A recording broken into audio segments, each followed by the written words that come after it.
খেয়াল করে বাবা? দেখেন। বাবা তুমি স্যান্ডেলটা খুলো। কেন রে বাসা?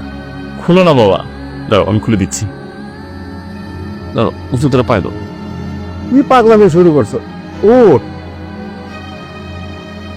বাবা, এত দামি জুতা তুই কই পাইলি বাবা? আমার অনেক কষ্টের জমানো টাকা দিয়ে জুতাটা কিনে নিয়ে আসছি।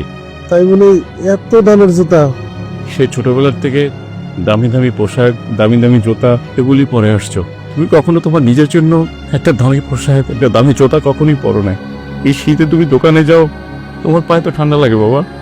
আমাদের চিন্তা করতে করতে তোমার দাড়ি চুল সব পেকে গেছে, কিন্তু তারপর তুমি আমাদের চিন্তা ছাড়ো নাই।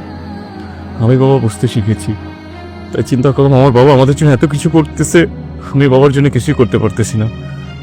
আমি চিন্তা করছি আমি দোকানে বসবো, তুমি তো আমার পড়াশোনা নিয়ে চিন্তা করো। দরকার পরে আমি বই নিয়ে দোকানে চলে যাব, আমি দোকানে যেয়ে বসে বসে পড়াশোনা করব, তুমি জাস্ট বিকালে যে খালি হিসাব কিতাবটা করে নিয়ে আসবে, বাকি কাজ আমি করব বাবা। বাবা রে, তো আর গর্বে বুকটা ভরে দিলি রে বাবা। না বাবা, বাবা বাবা বাবা, আমি যদি থাকতে বাবারে এরকম ভালোবাসতে পারতাম, হয়তো আমার বাবা অনেক খুশি হতো।